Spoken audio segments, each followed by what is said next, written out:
all right about that. You know. Oh, this could record. Sorry, I'm listening. Go ahead. I want to record this too. I'm trying this out. Cool. Yeah. So I just yeah. So there's things that, like, obviously I mean, if you don't want to talk about race too much, I'm cool. But it's like I've got my own sort of personal sort of race. Yeah. Not an issue as such, but things I kind of want to discuss from my own point of view, because I'm discuss anything. I'm open for everything, Joe. Everything. Anything and everything. Cool. So there's a a load of stuff that I've I made a couple of notes here and there, and I read a bit of material and looked at your stuff. So just like let's see how it goes from a thank you plant medicine point of view. Like the guys are very keen that we don't take as an organization sort of any sort of firm not take firm positions, but try and remain as neutral as we can in terms of. So for example, we don't as thank you plant medicine, we don't say, right, all plants are fantastic, all synthetics are bullshit. It's like it's an inclusive group where if people want to do acid and come to spiritual awakenings, cool. Ketamine, cool. MDMA, whatever. So it's not like saying obviously everyone has their own opinion on it. I have mine. But it's about not sort of saying this is this is from a thank you plant medicine point of view. Obviously you have your own view. I'm just saying this is how the the guys have set it up and want it to be. It's not a sort of polemical kind of organization beyond the promotion of the use of the safe and responsible use and spiritual connection that you get through the use of plant medicine. So if I appear to be taking a completely neutral stance on things, that's by design. Do you know what I mean? And that's understood. Yeah. Yeah. And trying to the idea is to take information into a more mainstream discussion. So think about your open-minded but lacking in information person who we're just trying to get information in front of, broaden the discussion, and that's the kind of that's the sort of principle of it. So just to sort of that's it. So I'm gonna I'll start recording. I'll start recording 3, 2, 1. So how do you want me to refer to you? Is it JudaH or how? You could use JudaH, man. We'll go with JudaH and use the branding. Yeah. Cool. Right. Okay. 3, 2, 1. Away we go. So hi, everyone who's watching and listening. It's Joe Vaughan from the Thank You Plant Medicine leadership team here with our esteemed guest for the day is JudaH, who's come to us to talk about something which I felt in my sort of investigations and in my attending conferences around the world, an area which has been perhaps overlooked, which is that of RasTafari, the tradition and the use of plant medicines, whether they be psychoactive or not, in the tradition. So I think it's a really great opportunity for us to learn more about this tradition, and so we can take that to a kind of wider audience more generally. So hi, how's it going? Everything is blessed, Joe, and very grateful to be here with you, and holy vibes and spreading knowledge and love of Rastafari. Yeah, well, thanks for joining. I think from my side, and I'll sort of declare a bit of an interest here in that, I am part Nigerian, part African myself.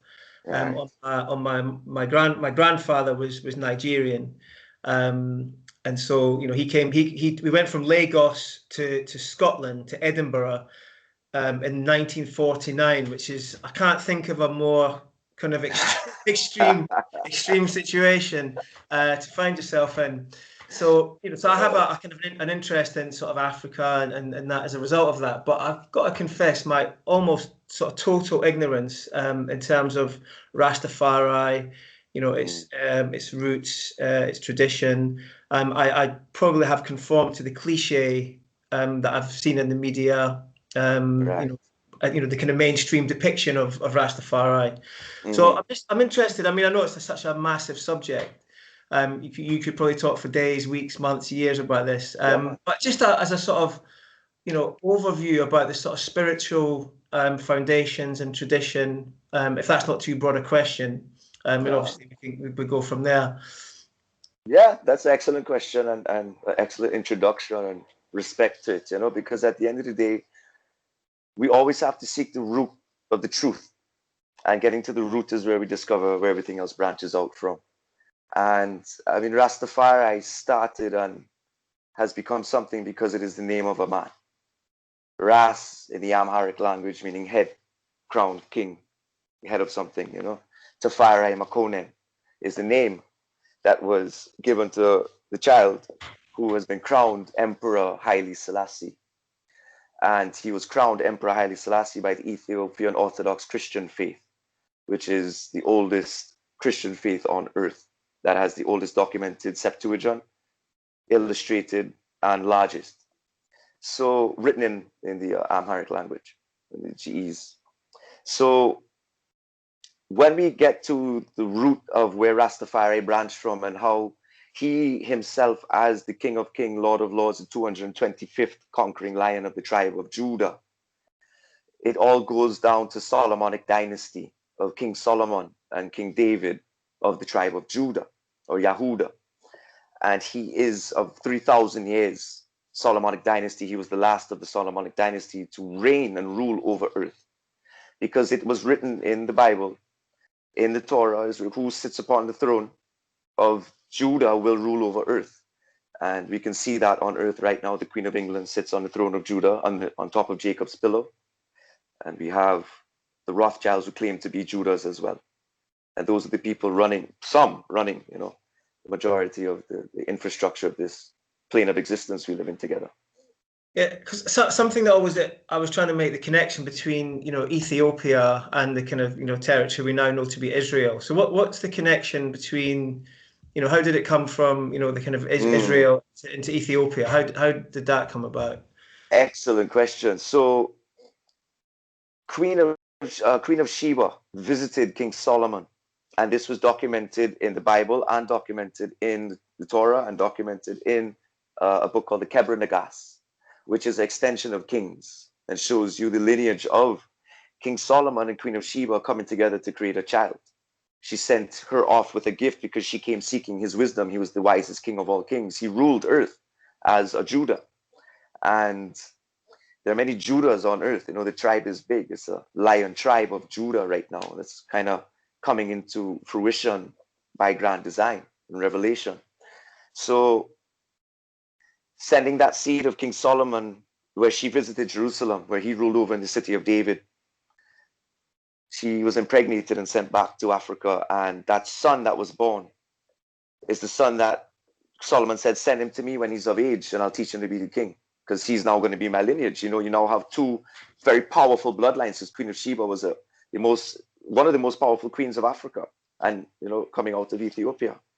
And Ethiopia has been and will forever be the only place on earth that has been sovereign and stood sovereign and not ruled have been under rule, but been captured, but still stood sovereign under itself. And it goes back to the lineage of Menelik, going all the way down to Emperor Haile Selassie, who again united Africa and was the only black king to speak at the League of Nations and the United Nations, and to have the Queen of England bow to. She's not allowed to bow to anybody, and she bowed to him and did the king. That speaks volume, And Empress Menen did not rise, she sat. So it shows power of true lineage of blood, And so winding forward to the creation of Rastafari as a kind of movement in Jamaica, I believe was the place where it originated. So how do we come from, it's amazing. I mean, you were talking Queen of Sheba, King Solomon. How do we kind of fast forward through the kind of various it's a long twists and turns through history, and we come to to Jamaica. So how did that come about? How do we see the kind of modern manifestation of Rastafari emanating from Jamaica? I mean, there's obviously an enormous. I mean, as I say, in my own family, my great grandfather was taken from Nigeria to South Carolina, and then a lot of his kind of children and whatnot. Then they went back again, and some of them ended up in Jamaica. My uncle actually played rugby for Jamaica, strangely enough, and Wow. there's some Vaughns in there as well. So Yes. there's a lot of kind of back and forth and diasporas created and so on. So how do we get to a place like, how do we get to Jamaica, and how does it sort of emanate from there? That's an excellent question. I really appreciate these questions. I love them, because they're very in depth and ask the right things. Marcus Garvey is a Jamaican who moved to New York, and when we look at the Holy Trinity of what Rastafari sees, and again, we have to know that Rastafari is not an ism or a schism. It is a way of life. It is a livity. It is a mysticism. It's mystic in the manner that it follows suit with all world's events, not just the Christian, not just the Catholic, not just Islamic, not just the Judaic, which is not really the true Hebrew, So Marcus Garvey was the prophet. Selassie was the king, or is the king. And Holy Emmanuel being one of the first priests in Jamaica to start the movement. But Marcus Garvey said, look to the east. There will be a black king that will rise. And this was a little before Selassie's rise into power, because Selassie was born into royalty. Rastafari was born into princeship. He had to rule his own nation, Harare, at 13 years old. Addis Ababa and all these other nations of Ethiopia. He was ruling things at a young age because he was the most educated by the French, the English, the Italian. He had so many mentors that his father was royalty. So again, we look to Marcus Garvey, and Marcus Garvey was in New York fighting a very beautiful revolution. Still, with a colonial hangover that is in Jamaica and in Trinidad and in the islands of the Caribbean, is something that my mother calls, which has really ruined us. And you could see that now to this day. And we're still fighting it. There's a lot of racial war on same race war, interracial war. And it's disgusting to see that that's all from colonialism. It's still there, so that's why we call it the hangover, because it's going to end soon because of people like us that are doing the work to educate those who need to know these truths so they can know where they're coming from. Therefore, they can know where they're going. Because if you don't know where you're coming from, you surely do not know where you're going. And Marcus Garvey started a movement of getting a cruise ship line, not a cruise ship line, but a Black Star liner, he called it. And he got financing to get the exodus back to Africa, to take the freed slaves who don't have a place in this country of America, who were never really given a place. They were always, and still to this day, fought down, and they're given an option to go back to Africa, a given land, and organize that they can have a new beginning. And do you know he went bankrupt? Nobody supported him. And it's because of the brainwash. It is because of the indoctrination. And this is what Rastafari is about. Selassie fought for equality, that we are all equal. He wrote a speech that Bob Marley turned into a song called War.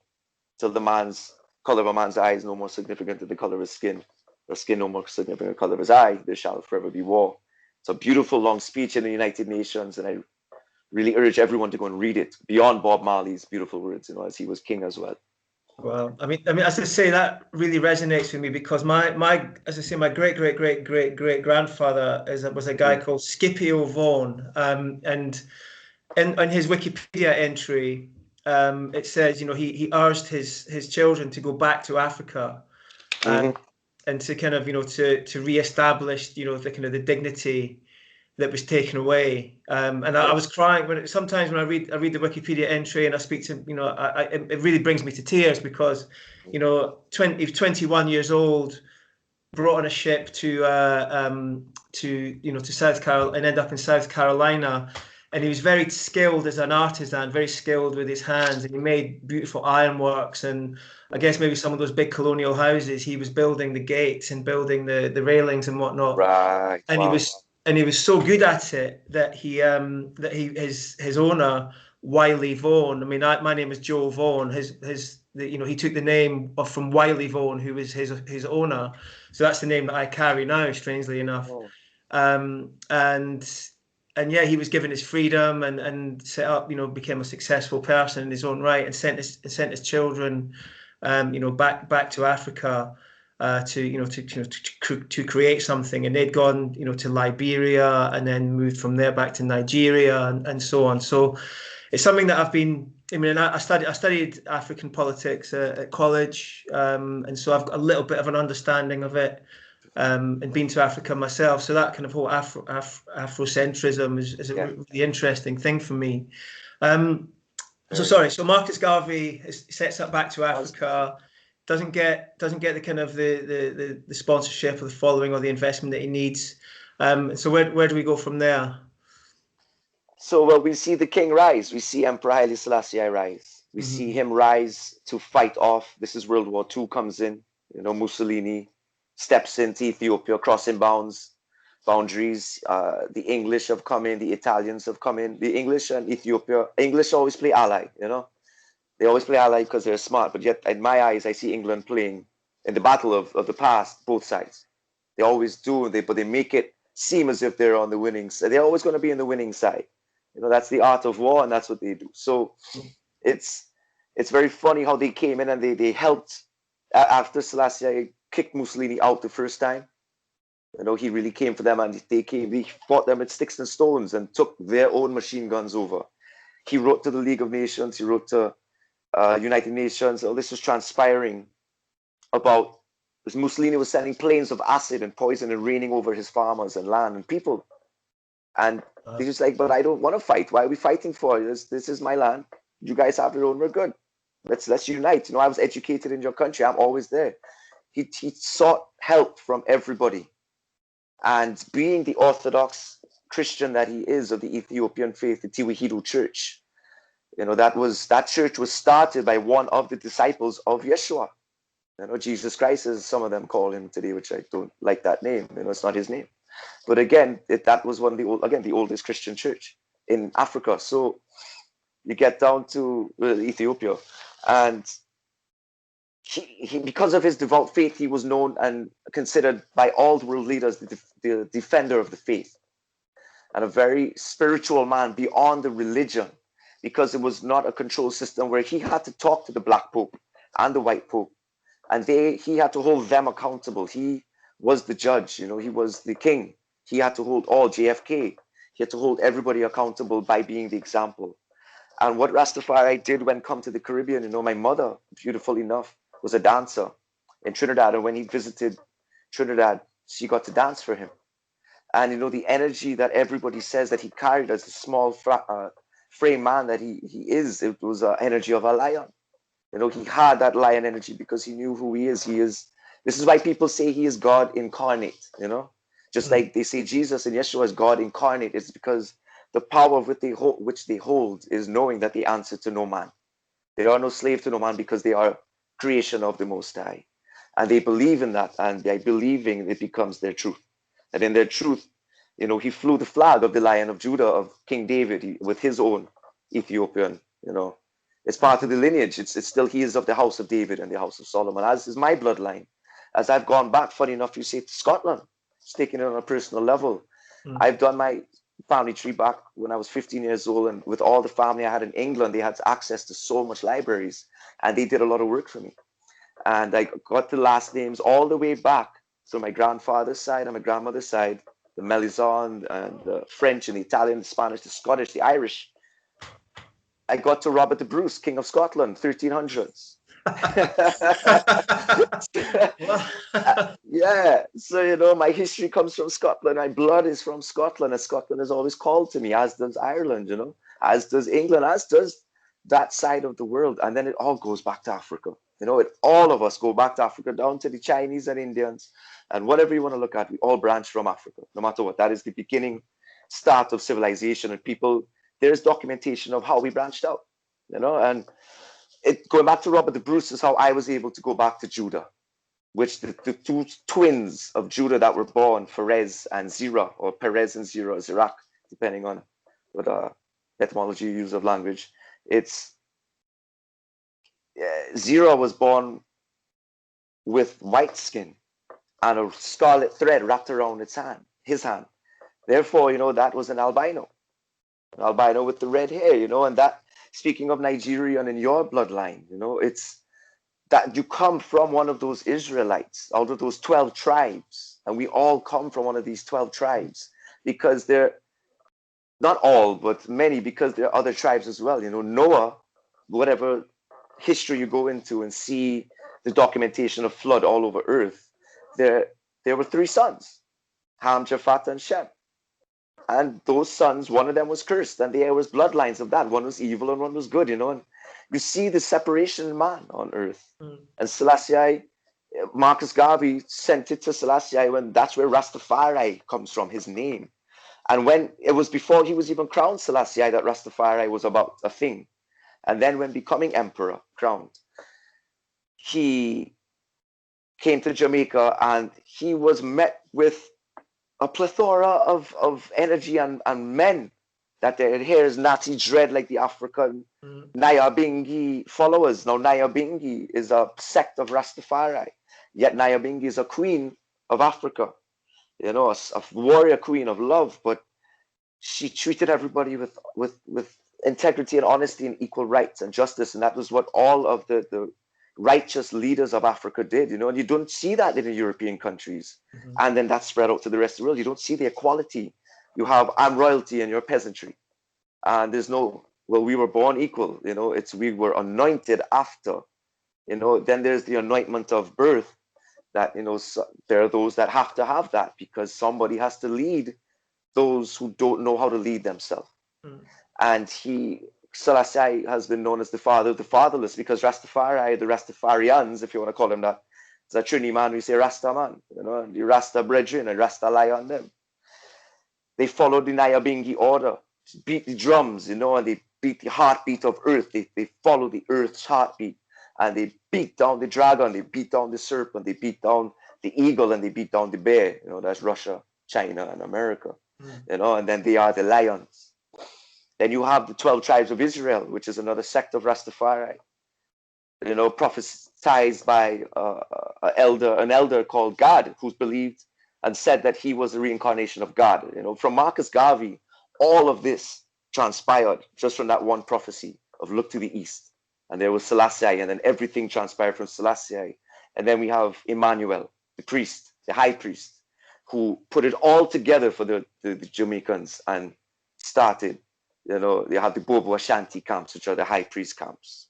And then you bring all of them together. They all have different belief systems, but they're still all in unification of righteousness, truths, honor, morals, values, integrity, live with the highest of intentions, the cleanest of heart, and the purest of thought. Life will be but a walk in the park. Not the park that we were talking about earlier, but a real park, Yeah. No, I'm no theologian, but I'm looking at the different sort of religious traditions within Africa itself. Yes. How did Rastafari and the evolution of it interact with kind of other religious traditions within Africa? Are you aware of the kind of the interaction between the two? Did they take bits from and evolve from there, or how did it evolve? Okay, that's a beautiful question. So again, like as I said before, Rasta respects everybody. We respect that all is right on earth. Every man has a right to his own destiny and philosophy. Yet, though their philosophy may be tainted with a little bit of evil, you still have the right to it. There's nobody going to try and control you. So what Rasta did, again, following in the footsteps of Selassie, what Selassie did is, when I say Selassie I, it's really Selassie the first, but I is Roman numeral. So Selassie followed in Yeshua's footsteps. He was a walking Christ. And if we get back to the word of Christ in Greek, Christos, it simply means an anointed one. Anointed means, you've anointed yourself with the oil, the oil of which we have been given to anoint ourselves with. And that takes a little level of sacrifice. That's all it is. Mm. But to get there is still a blessing that has to be blessed upon you from something greater. And it has to be the choice that I choose. Yes, I accept. And he accepted his role. So he followed the Ethiopian Orthodox Tewahedo Church Christian faith. And so he was a man of Christ. And he spoke only of Jesus Christus. He never once in his life said Jesus Christ. He always said Jesus Christus. And knowing that his blood shares Jesus' blood, because Jesus is from King David, or the seed of Nathan, the son of King David, Nathan, not of Solomon, but Yeshua comes from Nathan. You know, it could be traveled all the way down to Joseph, his father.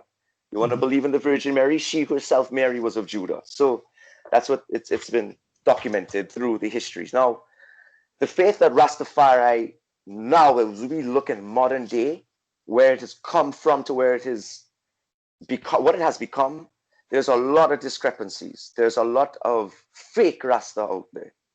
And there's a lot of what Everton Blender, one of my favorite elders, a beautiful reggae artist, very intelligent man, has just actually released a song called Long Hair Harry.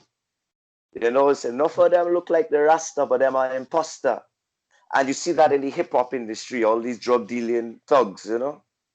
And you know, thug is not a word I usually use, but it's been in my surroundings recently, so that's why I came to head. But that's what they are.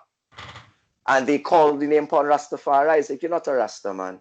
You don't live with the devout order of the Hebrew way, because it is a way of the Hebrews. And it is a way also of the mystic. Remember, I said the word mystic. So that mystic comes in with the Gnostics, the Gnostic, not the agnostics. And that Gnostic is where all religion branches from. The Abrahamic religion and the paganisms and the heathens, and they all branch from that Gnostic religion. That Yeshua and John the Baptist were Gnostics, but they honor the laws of the commandments. And the commandments were said to us to come down from the Most High. And again, doesn't matter who they came from, because all religions on earth say the same thing: do unto others as you would have done unto yourself. And that, to me, is the best theology of it. Takes in Prophet Muhammad, peace be upon him. You know, we respect the Quran, we read it, we understand it, we learn it to say, okay, this is a beautiful book of poetry. It was written by a man who was illiterate, so it was his 12 disciples. Prophet Muhammad had 12 disciples too, you know, and they wrote it. Then you have the Bible, you have Yeshua, his 12 disciples, you have the 12 zodiacs, you have the one son of God, you know, in the sky. You have 12 calendar months. You have, and that comes from the calendar we use now, which is a Pope calendar. It's not even the real calendar of Earth.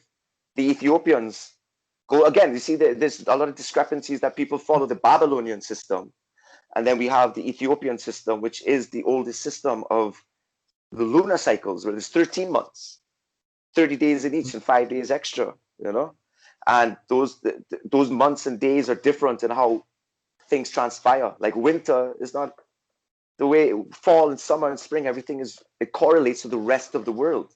So again, I'm just saying these things because it adds to the extravagance of how much manipulation that there are people who follow their own doctrine and call themselves Rastafari. And I'm going to say this now, that you are not Rastafari. I'm sorry. At the end of that, I'm not sorry, because we have to hold an order. If you cannot walk with Emperor Haile Selassie next to him, if you cannot walk next to Yeshua, Meshiach, then you cannot call yourself Rastafari. You can call yourself somebody with dreadlocks. You can call somebody with, a little style and fashion, but you cannot call yourself a man of the Most High, because we put the Most High above all man. We don't put man above God. We put God above man, and then we put man above everything else. That we have to help each other, and then children, old people, the infants, the women, everybody has to be protected and cared for. Yeah, unity.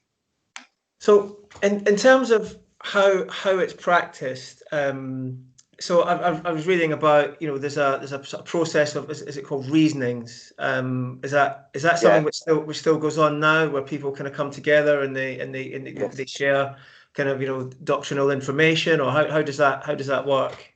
So, for instance, in Bath, in England, Bath, where Selassie's house was, when he was kicked out of Ethiopia because literally the CIA came in and manipulated his entire Haile Selassie University. and created liberals in Ethiopia, you know, and Mm-hmm. very bad liberals where they became murderous and Mm-hmm. toxic. And he was taken to England to be kept safe, him and his wife and Empress Menen. And there to this day, they still do those type of orders where the elders of Jamaica come in and will have a meeting and chant down Babylon, you know, and will give reasonings through the parables of which they speak, through the experience of which they have occurred on this life. And, you know, many of them are in their 60s, 70s, and 80s. Some of them are 120, you know, in Jamaica. Now, there's an issue again with this that it goes back to your question before, because it was a very in-depth question, you know, on the surface level, but it's a question that needs to be answered correctly. So there are the elders, and I don't put down anybody, I don't judge anybody, but there's wisdom and discernment here to see that elders, as human beings, get stuck in their ways of old. And we have to grow with earth, but that doesn't mean we grow with society. We grow with the experience of earth to know that, okay, I'm repeating cycles here. And I have to look upon this as a greater thing, that I can't just keep doing the same thing over and over and expect different results. That is what Einstein said is the definition of insanity. Yeah. And we don't like insane. There is no insanity within us, yet there's capable of everybody being insane, you know? And the system that many people preach creates insanity because it is not sound doctrine. It is not something that can be questioned by your three hearts, you know, the heart of the mind, the heart of the soul, and then the heart of truth. And that truthful, or the heart of the physical, sorry, and that heart of the truth is the truth that says, you know what, no matter how much we feel about it, no matter how we stand on it, what middle ground we stay, if we're neutral, or if we're, you know, on this end, or if we're on the negative end or positive spectrum, at the end of the day, there's that truth. And the truth cannot be changed. The truth will stand firm no matter what, and no matter how we live a lie, as an opinion, how we live an egoical mindset of which we have found to balance ourselves, to make it work for us, because this earth is not an easy place to live with the evil that is surrounding us. We have to find that truth, and that truth is only found inside. And Rastafari helps you find the truth inside by being accepting of everything and not judging. So reading all doctrine, reading the Bhagavad Gita of Hinduism, and studying that, okay, Christ is in there too, you know, Shiva's in there, you know, the Most High is in there, Yahweh's in there, Jah is in there, whatever you want to call. At the end of the day, it doesn't matter. Word, power, sound, there's a tone. The first tone was A, the first vowel is A, the first letter is A, the first letter Greek alphabet, Aleph, Alpha is the beginning. It all goes back to when a baby cries, ah, you know, when we come in pleasure, you know, it's ah, it's that tone, that vibration of creation. And in discovery of self is when you become self-aware, and in becoming self-aware, that is what Rastafari's purpose is. Make you self-aware and teach you how to govern yourself, to look up to a leader who governed himself when he had all the power on earth. He had it all. He went so, and anything would be done. So that is inevitably the connection, you know, that I'm very grateful that you're giving me the space to connect and speak what comes into me, because again, this is just not my knowledge and my opinion. This is raw truth that has been documented throughout history. I do not speak of opinion because I have really done my best to control and be aware of my ego. And this is why I've come up with something, sit down serpent, because I consider the ego a serpent. It's slithery, it's whispers sweet nothings into your ear, you know, you want to hear it, and you want to believe it, and like you live that, and then you realize, oh, I shouldn't have done that. We all have past, you know. And then that's that truth I'm talking about. You already knew, and when I say you, generally speaking to everybody, when one knows that truth and then still does the wrong and beg for forgiveness after, that's an egoical move. And when you move from the soul and live from the soul, Selassie, I proved that no matter in the face of danger, he sat upon his throne outside in his courtyard in Addis Ababa and said, no matter what the odds, you know, David will always slew Goliath. And he is of the seed of David, as am I. And, you know, for whatever reason, there's a connection here with us that you are definitely an Israeli. And I feel that energy because I feel it with people in my travels. And I've traveled hundreds of thousands of miles over this earth to heal and help people by just speaking and showing them a perspective. That's it, you know? No, it's amazing. I mean, it's so interesting that, you know, if you were to say to, you know, your average person on the street, you know, Rastafari, they would just completely default to this, you know, bit of reggae, bit of Bob Marley, bit of the cliche, bit of a spliff. Yeah, man. Pay no respect or attention to the depth and the sophistication of the system and the way of life. So it's amazing that you've been able to, you know, elucidate that very, very clearly. Interestingly enough, like where I used to walk, there's a hotel not far from where I live here. You know, Wimbledon, the tennis, right? Wimbledon, people know where Wimbledon is. But in the area of Wimbledon, there's a hotel on Wimbledon Common where there's actually a statue of Haile Selassie in the grounds of the hotel, and I used to like, you know, play with my kids there when they were little and stuff, and I always would be amazed. It was like, I wonder why there's a statue of Haile Selassie just in this hotel grounds in Wimbledon of all places. It seems like, you know, the most genteel English, you know, kind of, you know, environment. But if you're saying that Haile Selassie was in Bath, which is, you know, one of the most kind of quintessentially English places you can imagine. So, like you say, the word gets everywhere. There's no, you know, there's no sort of separation. No. So the interesting thing for me is, so how do we then get from, you know, this kind of very sophisticated and you know, just the enormity of it is just bewildering at times. The things that the things we're talking about, but we get then to a kind of a very watered down version of it. We get the cliche. We get the students turning up to the, you know, the poster sale at day one at college. They put a poster of Bob Marley on their wall. They might have a red, gold, and green sweatband. You know, how do we get from the things that we've just been talking about to that very watered down version of it, and it becomes almost like a cultural cliche? How, you know, and obviously that was not Bob Marley's intention, but that kind of, you know, that's how it's happened. One word: capitalism. You know, greed. That's two words. It's those who don't say exactly what you just reiterating what you said, not understanding the grandiose connection of thousands of years of from the time of creation, because again, Selassie goes back to the original man of Adam, you know, and it goes back to Noah. It goes back before that. It goes back to the original before Adamos Kadmos. It goes back to the celestial creation of the spiritual soul that will forever be reincarnated here on earth as an energy form, because the law of the universe states, and the law of energy cannot be created nor destroyed. It could only be transferred. That is a law that man cannot break. It's not a theory of Einstein that man continues to try to prove and say, oh, we proved Einstein's theory today. No, you didn't. You just made it up on a CGI screen and said it might work. Get out of here. It's all dreams that Einstein had, and they're visions, and he made them into theories. Not many have been proven. Not even gravity has been proven. You can speak of gravity at atmospheric pressure, density, saturation of energy, but not something that you know, Sir Isaac Newton said that, oh, like big and small attracts. And then Einstein said, no, there's actually mass, and then it sinks, and then it does this, and then there's orbit. But are you both right, or are you both just completely off?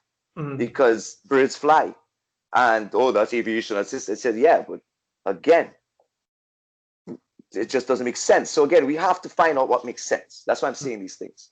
And that means we first step, because I'm not telling everybody to do anything. I am just awakening the perspective that Rastafari is here already. We have our kings. We have our leaders. You know, we have Buju Banton. He's our Judah. You know, we have Sizzla Kalonji, president of Rastafari. We have Chronix the general. He has gathered the army for us, you know. We have Janine, the beautiful empress. We have so many.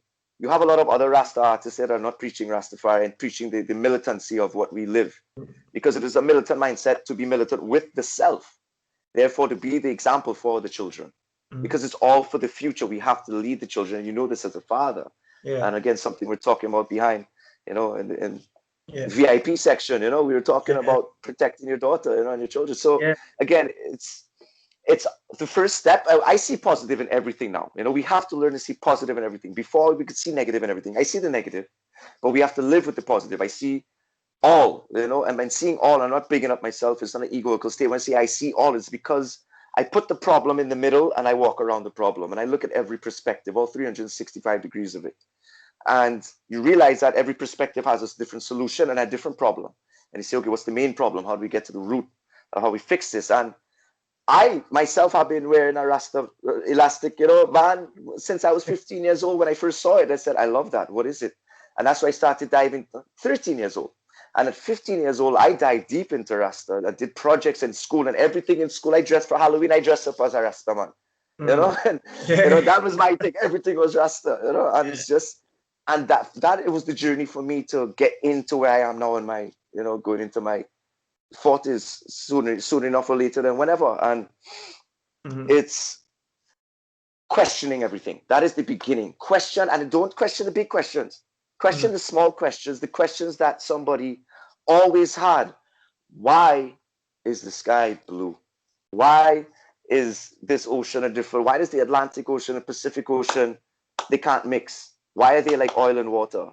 Simple questions that we think we know the answer to, because Damian Marley has a beautiful song with Nas called Patience. It's one of my favorite songs from Gongzilla. He has a line in that says, the average man speaks of mostly things that he cannot prove. So when I talk to people personally, I listen to them and then I repeat what they say and say, okay, prove it to me now, because what you're telling me is an opinion of somebody else that you agree with because you like how it sounds, but you have no evidential, factual truth to tell me anything about it. Because I could get to the molecular structure, and let's go to the biology of something. Let's get to the atom of it.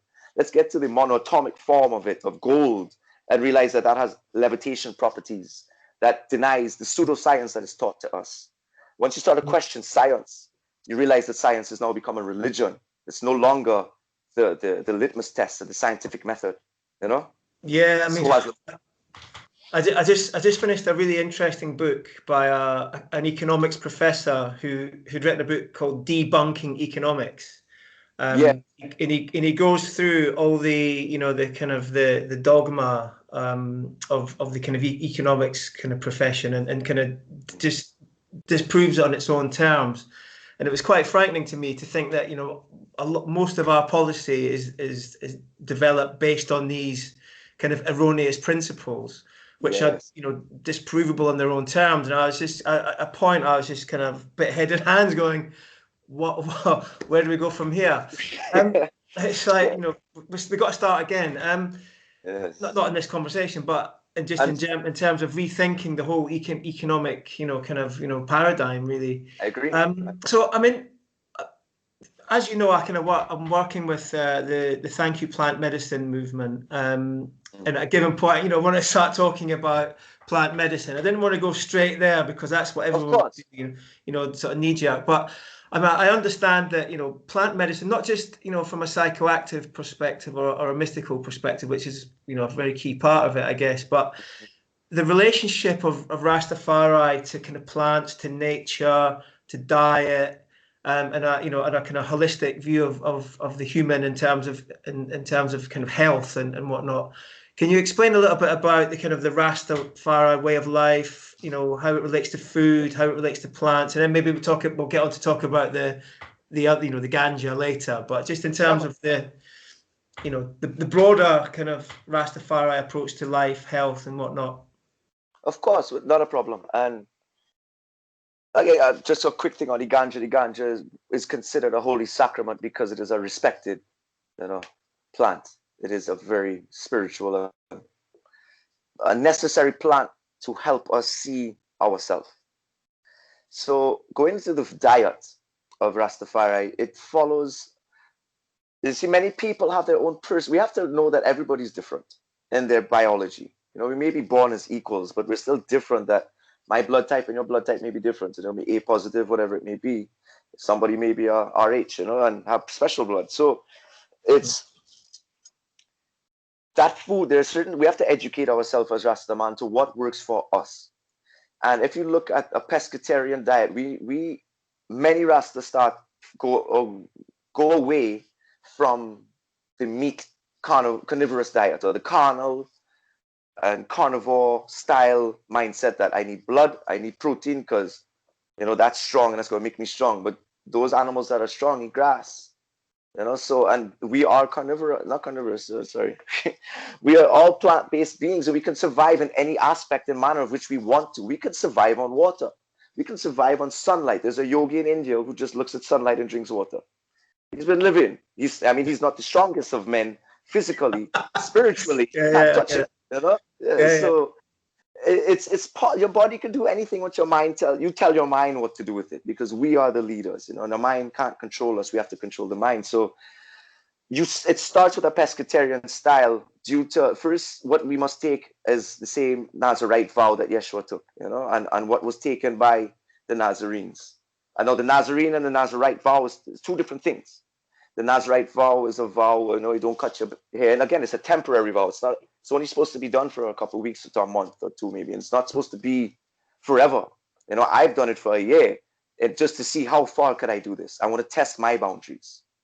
And in doing so, it's like, okay, I can now balance myself. No, and that was way later on in the game where I got self-control. So the whole thing and the movement would start with self-control. So if we are somebody born because our family didn't know any better, or they were just programmed by their family to feed us meat, feed us milk, feed us eggs, you know, they're Rasta man, I know, eat chicken. In my eyes, it's like there's no reason for that, because the purpose of moving away from eating meat is that they are sentient beings. They are compassionate and they understand love. And if something can understand love in the essence outside of the word and definition of love, but the unconditional trust that comes with love, that, you know, something I personally am experiencing in a moment that has never occurred in my life in the past, you know, with people that come into my life, and especially this one empress that has come into my life, a doctor that has just blown my mind and my soul away. Like, what? I didn't know this is, you know, possible, because of what I've been through for the past 30 something years. And it's, again, we're always learning. So we never conclude. So if we conclude that I have to eat meat, we've already lost. So that's the first step of saying, let's go and change ourselves by trying something new. Let's grow and let's see what happens. So it comes to, I'm going to control myself, but I'm going to stop eating meat because I understand why I'm going to stop it. I don't want to kill because it's going to break one of the commandments. And one of the commandments state, thou shalt not kill. It didn't say thou shalt not kill your brother or sister or auntie or uncle. It said thou shalt not kill. Therefore, we have been given authority to take life. We can't take life. It is very easy to take our man's life. It's very hard not to. We have to control ourselves when we're really in a state of rage, you know, because of the dragon that surfaces. That happens because of the diet we have, because that diet we have affects our mindset. So when we eat more peaceful foods and more foods that are higher vibrating, because everything on earth has a vibration and frequency, which can be measured, we start to then activate things within our DNA that has been once deemed junk DNA. Meat is an acidic form, chicken, eggs, dairy. You know, now again, balance is key. If your body needs certain things because you're not getting it somewhere else, or have not done the research to find where you can find that source of a cleaner, like protein maybe, or cleaner amino acid or whatever it may be. Yeah. Then okay, you know, that's different. Everybody's different, and it's okay, because you have to be at peace with it within yourself. If you are at peace with what you're doing, then fine. But when you are affecting, and again, never speaking directly to you, when I say you, I'm always generally speaking, Yeah, for everybody, so they know as well, you know. And I don't take it personal. I just, yeah, because there are people, I'm not saying you are, I know that, but there are people in my practices in the past that I had to say that, and I enjoy saying it now because, you know, it's funny. So it's the meat. You stop from meat, you go to a pescatarian. You start with fish. You go and catch your fish, because if you're going to eat meat, go and find your meat, go and hunt it, kill it, clean it, gut it, preserve it, you know, and eat it. Cool, that's all right. It's all about your intention behind it. And if it's just, we're no longer surviving, we're all in abundance now. The people who are surviving is because they're forced to be in that survival mode. You know, the ghettos that are created, there are no ghettos in nature. You know, a swamp is not even a ghetto. A swamp is flourishing with life. It's part, a marsh is what cleans our water system on earth, you know, and it sends it back out. So ghetto is a man-made construct. Therefore, we must get the ghetto mindset out of eating these cheap, great value foods, you know, and start to really find a way to plant our own, grow our own, and discover that taking the step. And I know I've gone a long way here, but there's a lot of information just to guide, you know, in a very essential way, that you have to start somewhere. You can't just say, I'm going to do this, and tell everybody what you're going to do, because that's the ego. You would just want somebody to big you up. You could want to do whatever you want to do, but you have to do it. And then you're doing it, and people see you're doing it, and they will follow suit, because they want to see themselves do better as well. And then there are those who are just going to follow suit to capitalize on it, and then they will inevitably fail, because if it's not done from a place of heart and passion, of wanting to do better for yourself and learn, it starts with questioning, then it'll fail you. So you have to know why you're doing certain things. Yeah, That's a beginning.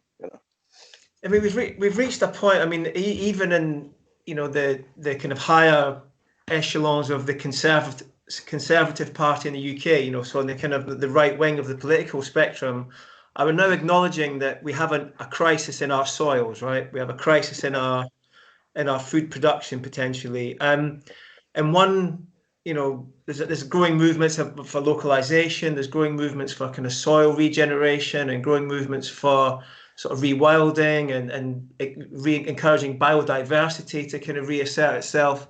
And I was interested in the principle, is it ITAL? ITAL, yes. ITAL. Okay. Food, in terms of becoming self-sufficient in terms of your own, food production. So, the kind of the various huge issues that are kind of confronting humanity would seem to have got a sort of simple-ish solution. Obviously, it's very hard work to grow food and whatnot, but is that something which is still widely practiced in the Rastafari community? And is that something which is what sort of proportion of Rastafari are kind of doing that?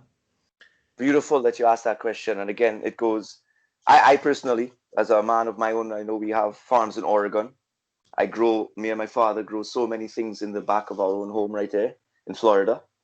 And the bigger reggae artists in Jamaica, majority of those who are the real Rastaman, as I call it, we state ITAL is vital, Mm-hmm.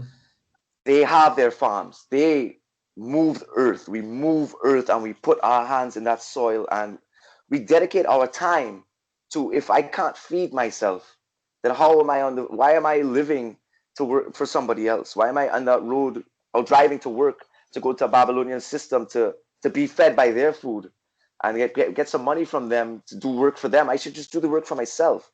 And it goes back to Selassie's original sense of autonomy. And autonomy is the key when it comes to Rasta. You have to be self-sufficient. Jamaica and Trinidad, Antigua, Barbados, St. Lucia, St. Vincent have huge Rasta. I mean, we are in the Caribbean very big, People don't know how big we are. Where you go Trinidad, there's Rasta man everywhere. You go Jamaica, we're everywhere. But it's the real ones who live up in the mountains, who have their land, who go and cultivate their soil, they grow their herb, they grow their food, they grow their yams, they grow their provisions, they grow everything that they need to grow, and they survive.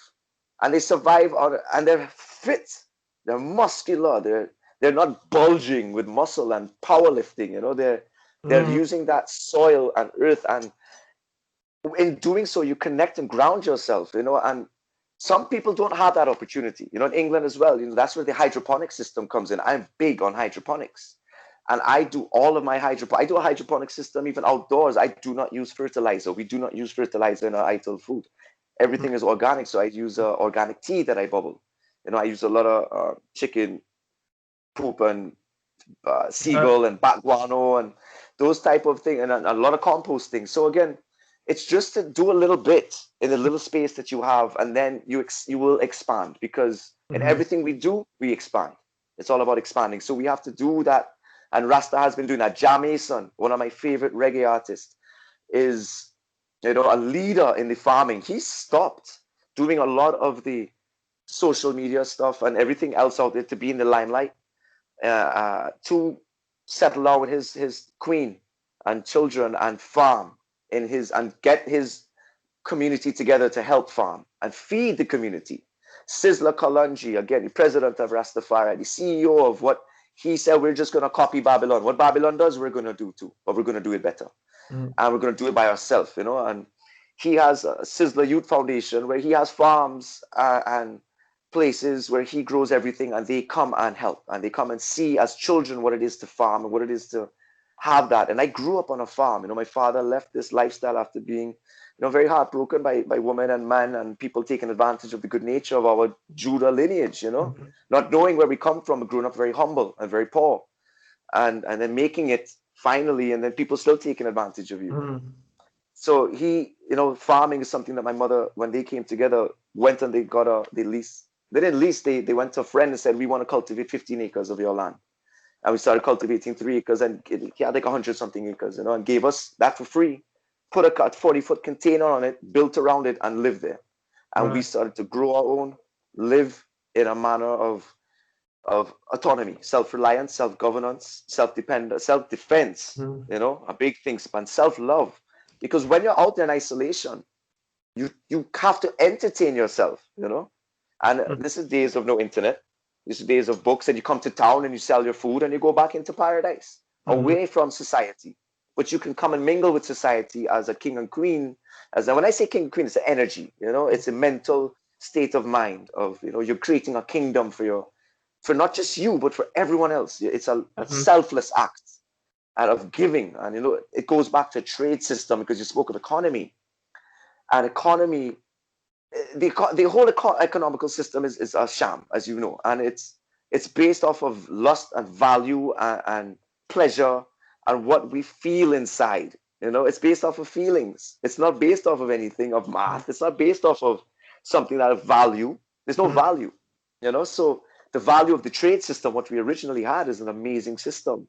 And if people are passionate about what they do and they really stay in their lane, they know their role. If a man wants to be an architectural engineer, then so be it. He would do that because he's passionate about it. If a woman wants to be a chiropractor, she loves it. She would do that for free. He would do that for free because their needs are met. And if people's needs are met in a community, that we must create these villages. They're all over Earth. Costa Rica has them, Jamaica has them, Trinidad has them. We have tabernacles where people gather, because there's a question you asked I didn't really fully answer, going back to that as well, where they come and they farm and they do their prayers. And when I say prayers, it is the militancy of the leader of the tabernacle would, fight down the evil within us all and cleanse the area of the negative thoughts and the doubts that come in, and bring back the upfulness to say it's going to be all right. Rastafari did it, we can do it too, and we will do it, because we are Rastafari, And Rastafari grew his own food.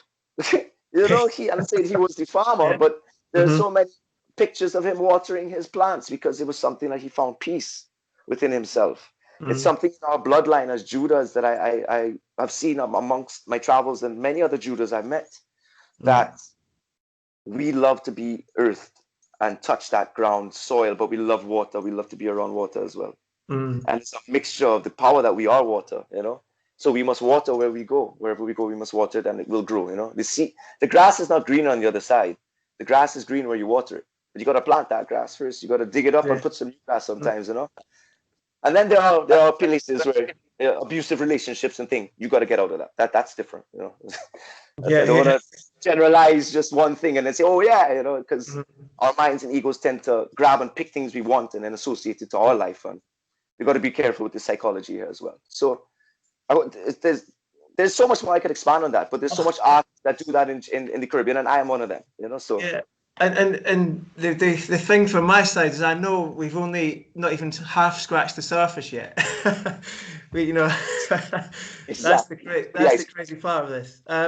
So just to, as I say, thank you, Plant Medicine, as a group which is dedicated to the, providing an information source for people to start to unwind some of that stigma which has been created around the use of psychoactive plants in this case, as medicine and as part of our, a more kind of mystical tradition. So, I mean, how, just to kind of start on that topic, in terms of ganja and how it's used as a sacrament, and a bit about the kind of, how just how that manifests in a Rastafari's life. Okay, beautiful question as well. And again, we have to get to the root. We have to go to the history of it all. And the reason I use the Bible a lot is because it is a documented space of a lot of history.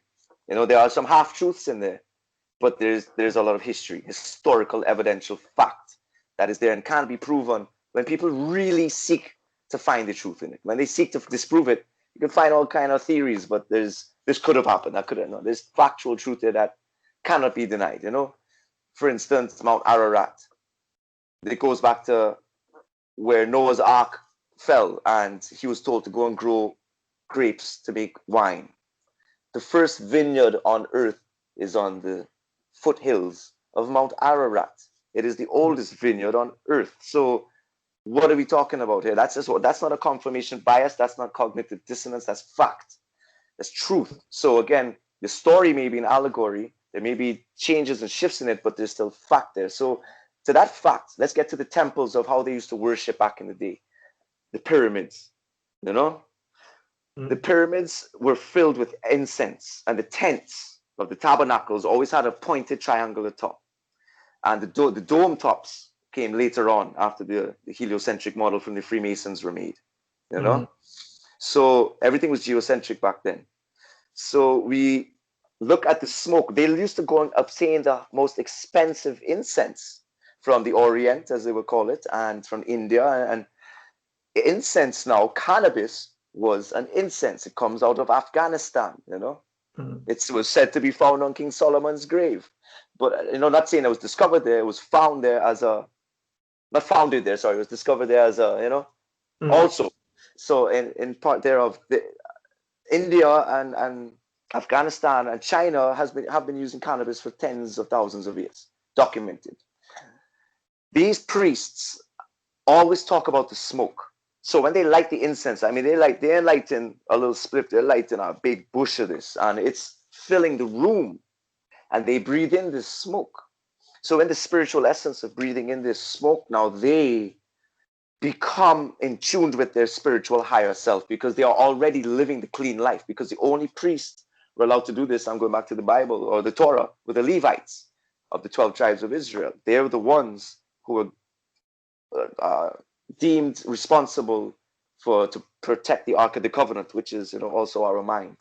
So that high that comes from the cannabis, now we know there's different types of cannabis nowadays, but back then, just the normal Afghanistan Kush, you know, the original strain.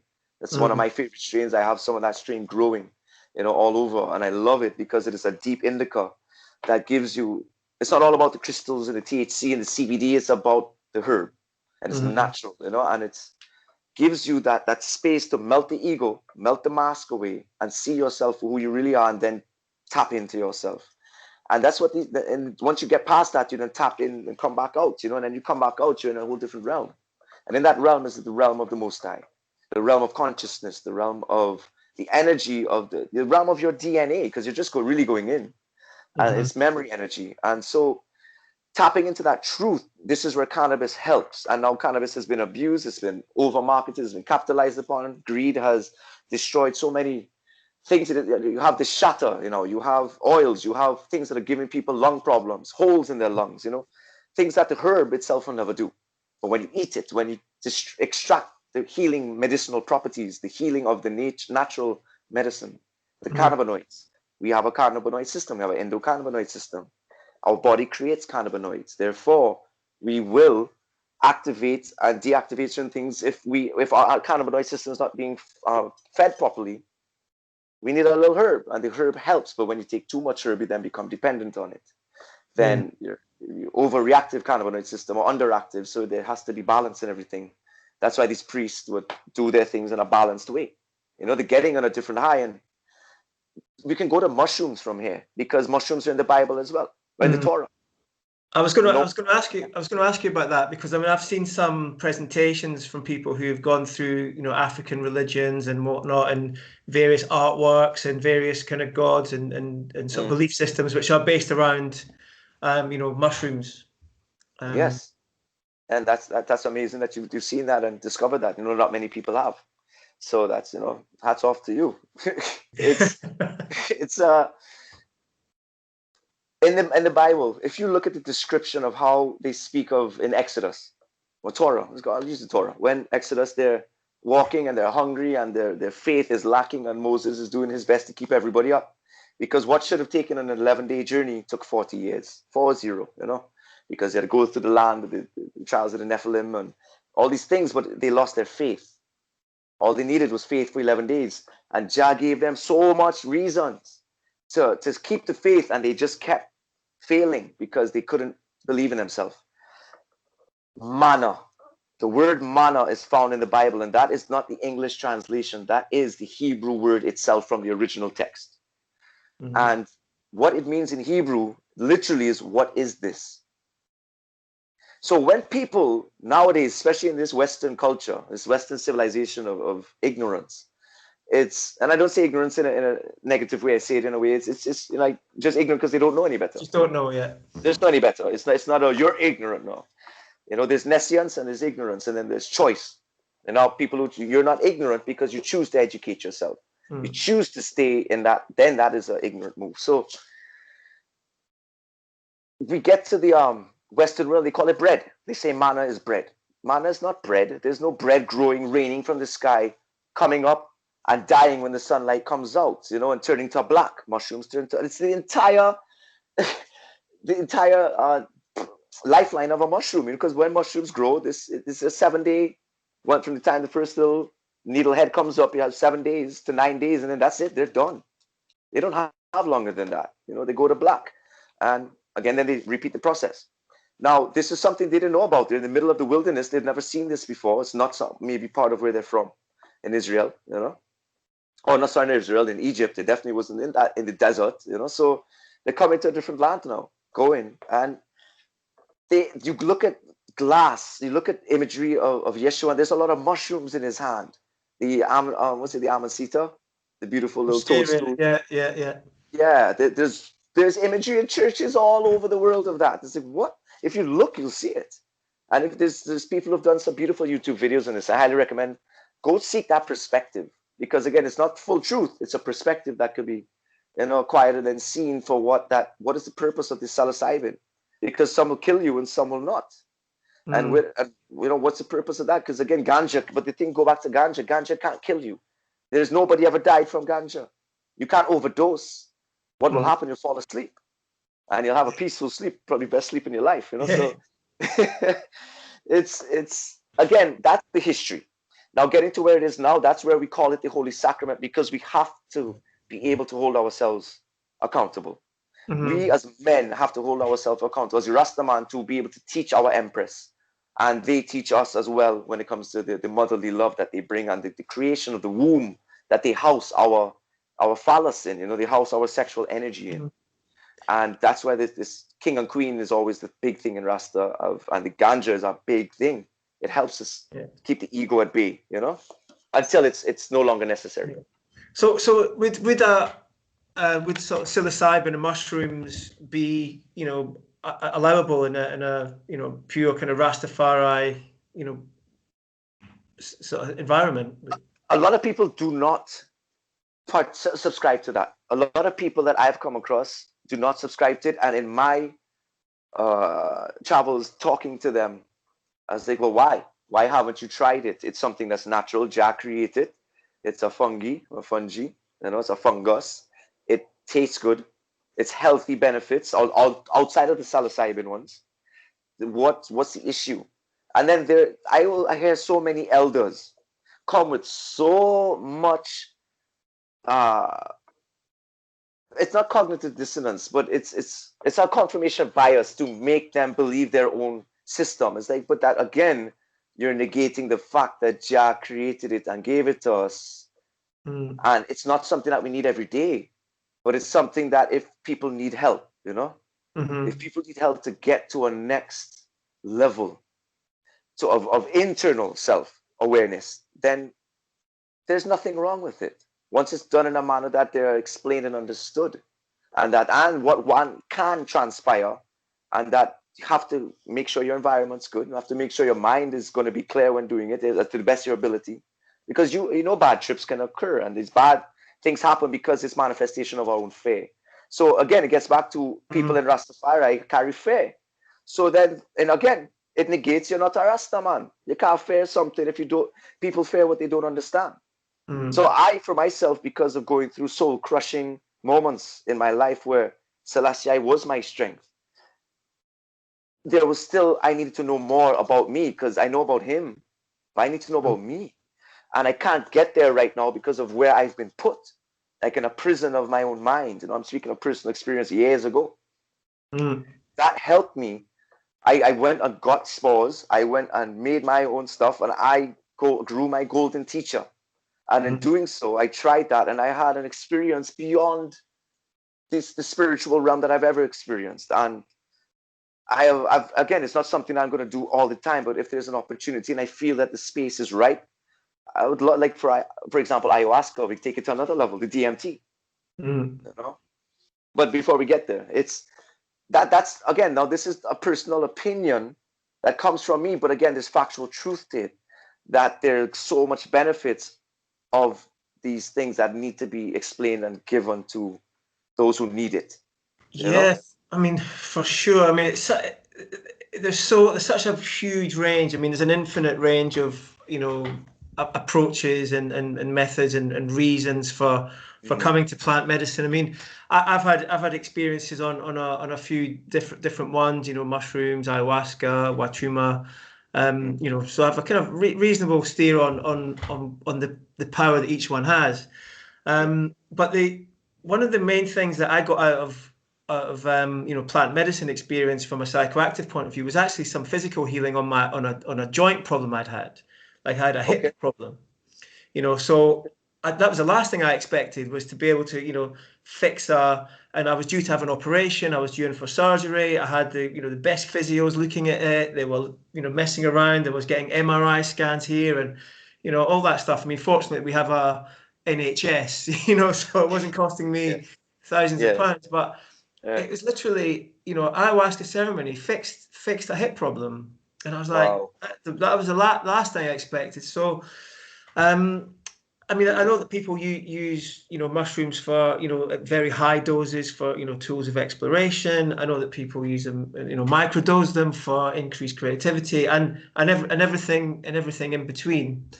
And as I say, what we're trying to do is kind of show people that, anyone can do this. Anyone with the right intention, with the right support, approaching it, with the right medicine in the right way, with the right people, can have a transformative experience, from an emotional and healing point of view, from in terms of tools of exploration point of view, and from a physical point of view.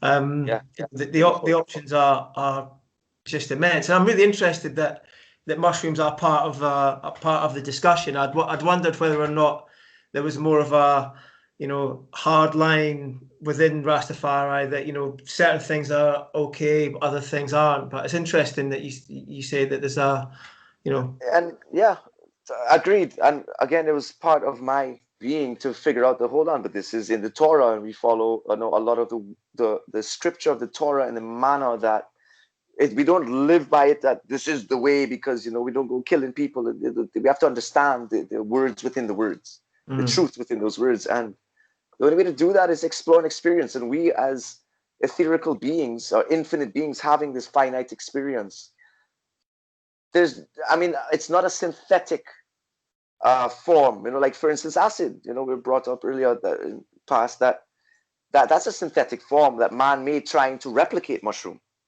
He, the inventor of the acid, tried to replicate mushrooms. He tried to replicate that psilocybin and created a synthetic form of it. Therefore, you get a different type of trip. And in that, I personally, again, this is personal, I do not like putting synthetic things inside of my body because of the diet that I have and the alkalinity to which I have created within my ecosystem, my temple. And back in the day, there was MDMA.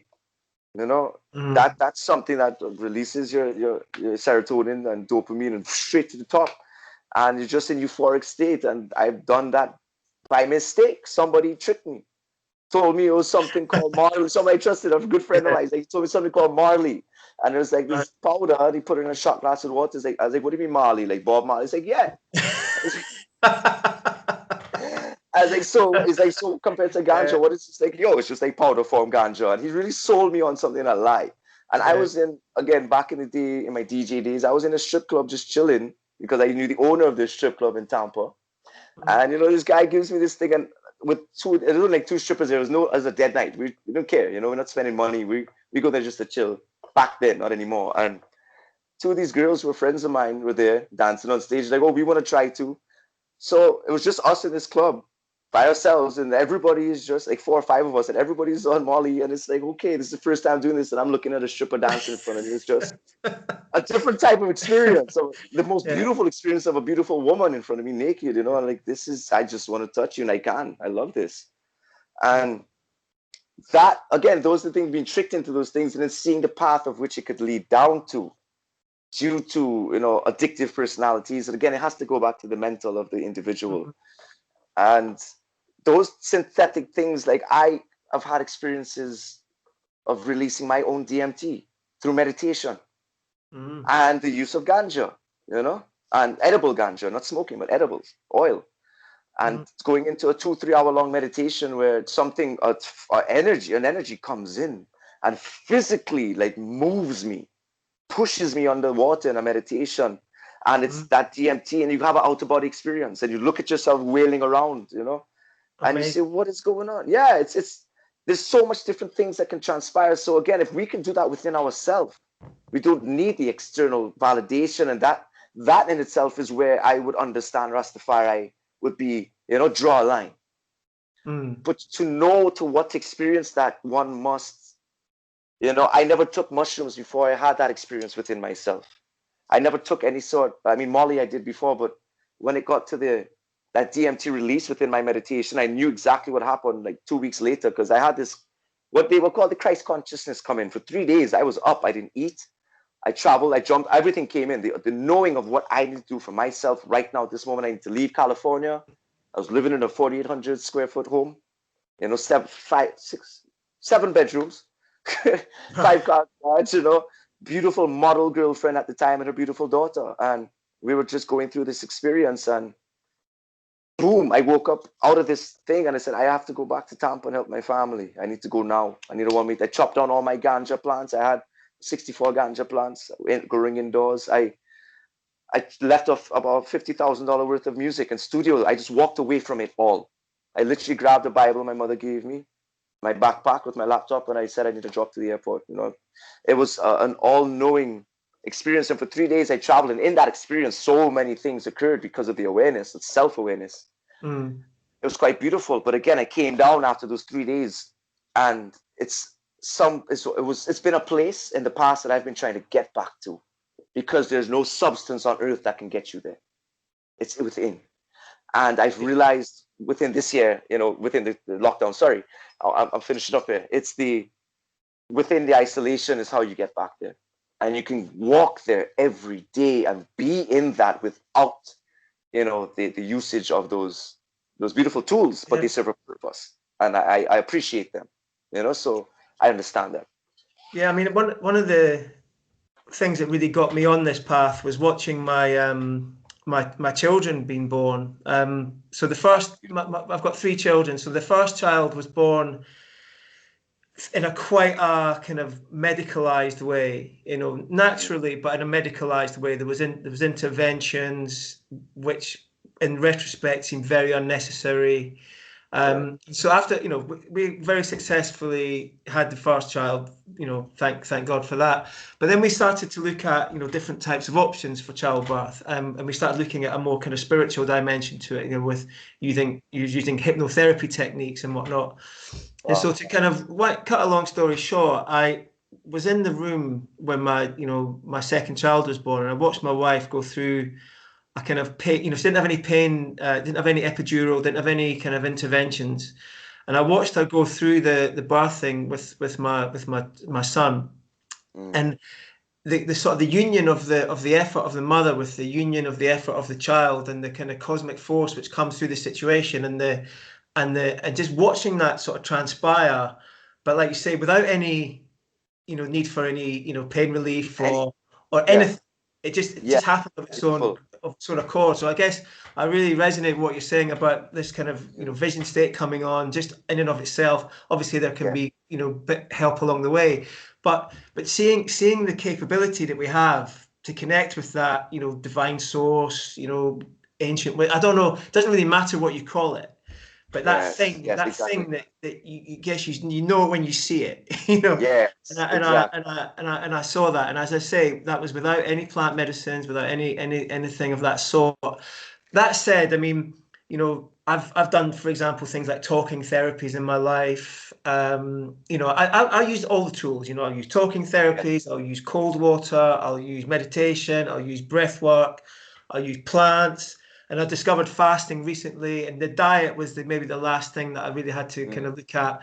I haven't done the dark therapy. When you go into a cave and it's pitch black. I haven't done anything. I haven't done that. Oh, that's amazing. That's That amazing. seems to be amazing. I mean, I read a report from a yogini who'd done 40 days pitch black. Wow, That's commitment right there. that is. So I've done the sort of talking therapies, and they're brilliant as far as they go. But I sort of resonate with someone that I heard say once that one ayahuasca experience can give you kind of 10 years, 15 years worth of therapy in a couple of hours. So I think that's the kind of Yes. the power of these plants, and the power of the kind of shamanic energy that you feel when you're in the presence of a true shaman, Yes. someone who's of the lineage, who's done the training, who's been there into Who those out to understands that? reaches, into the Yeah. spirit realm. And this Yeah. sort of brings me on to a point. I've got a point here actually. So in an ayahuasca experience, in an ayahuasca ceremony with a Shipibo shaman, the sounds and the energy that's being transferred through the ikaro, through the song of the plants, Mm. is just utterly just magnificent. I mean, the experience you have, I mean, even outside of any tripping experience, and I don't as a rule really I don't like trip reports really, because I think Yeah. it's quite a personal experience, and I have I done it understand. I myself, relate. but I Yeah. don't really like trip reports. But the experience of that interaction with the frequency and the vibration of the song of the plants in the ayahuasca ceremony is just, and I'd pay money just for the songs, you know what I mean? Yeah. But that got me thinking about reggae music and dub, and I Mm. started to have this kind of thing. But hold on, I've been missing out on this whole sort of shamanic element of reggae and Yeah. ganja and Rastafari, and that's Yeah. really when I just had this sort of light bulb moment and thought, shit, why are we not calling that music for what it is? It's a song of the plants. It's an ikaro. Yeah. It's a transfer of energy through It's the a music. spiritual. It's Yes. spiritual music. Yeah. And I know that like to talk about you're kind of you've got musical background as I understand, DJing, and I don't know if you make music as well, but Yes, I do. Yeah. what's your view on that? Sort of reggae artist as shaman. It's a I love shamanic that. it's a shamanic experience in my view. I I agree, and I love that perspective of how you put it. For instance, I will mention a very dear brother of mine, Sabuki. He is from Jamaica. He runs uh, a commune where in the middle of Kingston, Jamaica, called Life Yard 360, and very popular. They've taken the city and the ghetto of the city and turned it into a flourishing place where children could come and play. They can plant food. There's always work being done there. There's always a place for the homeless. There's always something where they can help somebody who needs help. Sabuki and I have spent a lot of time together as brothers in the spiritual realm and in this physical realm, learning and meditating together, speaking and teaching each other many things and perspectives of our own existence. And he is a mystic, you know.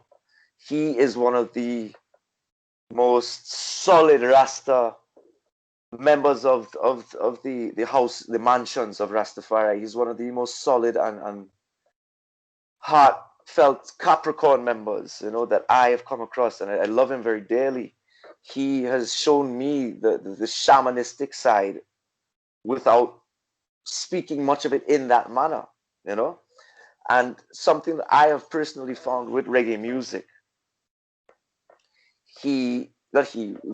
all of us, it is such a spiritual music because it comes from the knowing of the self. It comes from the knowing of the herbs. It comes from the knowing of the healing. It comes from the all knowing that everything has a purpose here on this earth.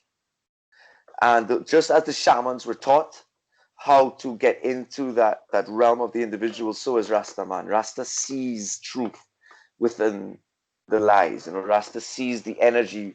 There are many Rasta that see auras. They're those that are true shamans, if you want to give them that title. And again, it comes back from the witch doctor. It comes back from the African doctors who the first brain surgeons were Africans. They literally chop your head open, play around with the brain, pull some stuff out, and put it back, and they don't put it back on. The skin heals over it. And there's a tribe in Africa who does that, and it's like, what? Okay, so like it goes back to your story of your pregnancy with your wife and the first child. That it was just too much. It's just too much medicine. There's too much medical interaction here right now. That's unnecessary, because we're humans and our body does what it does best: heal. So we have to feed it those things to heal it. And it's not only the food; it's the mental and that spiritual aspect of the shamanism is a necessity.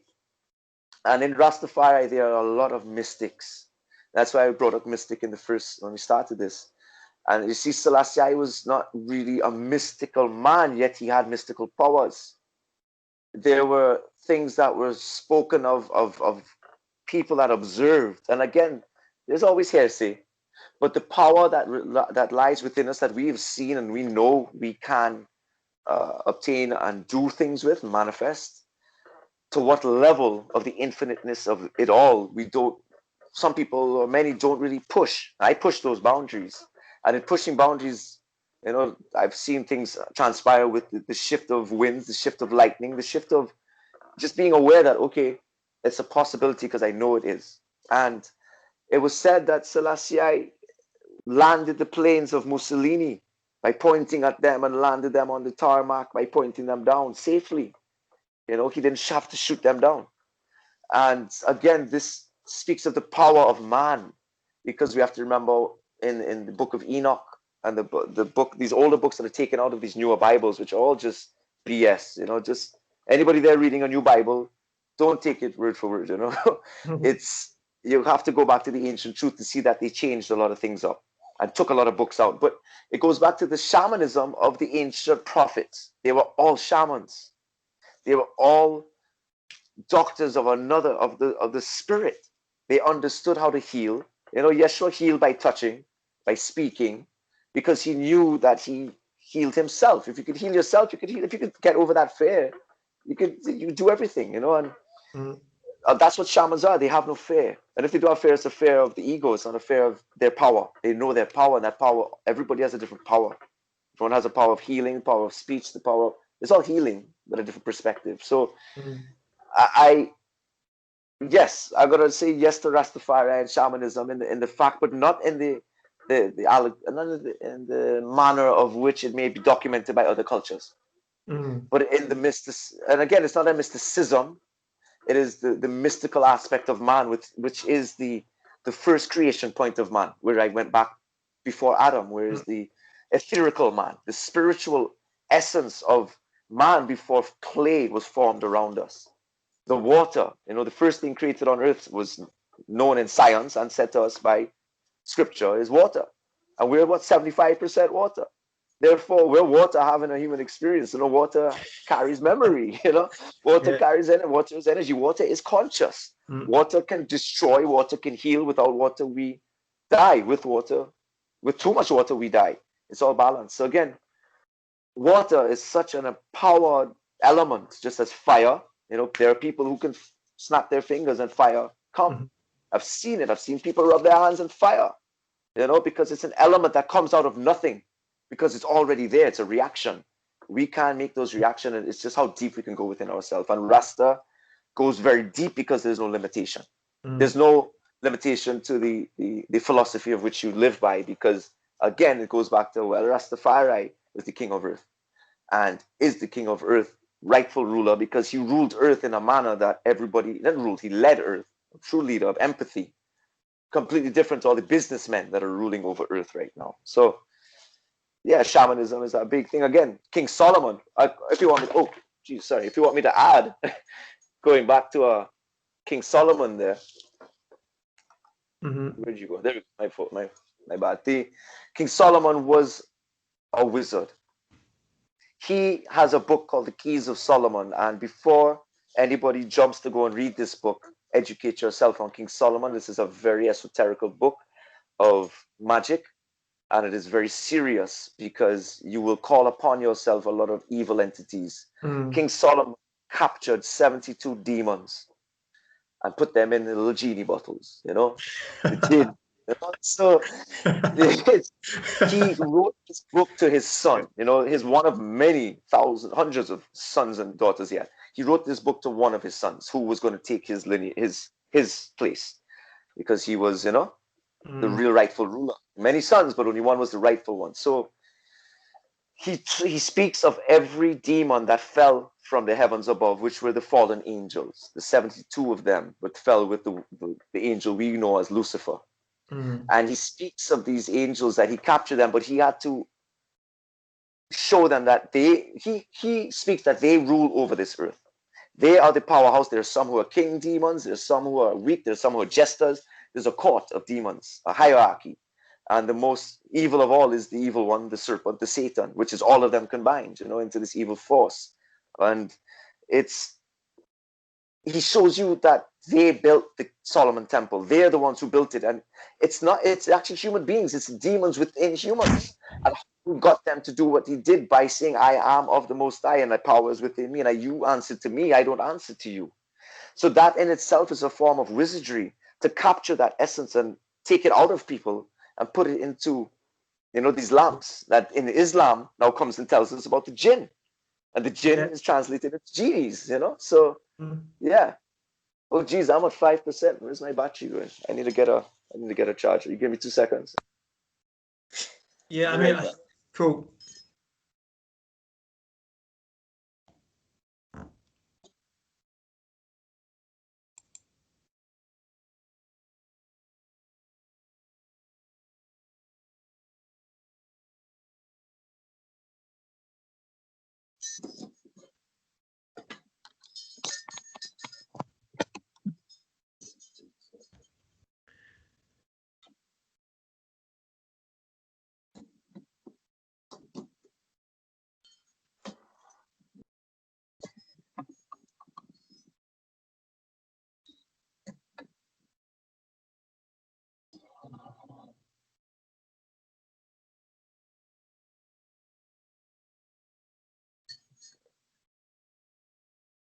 There we go.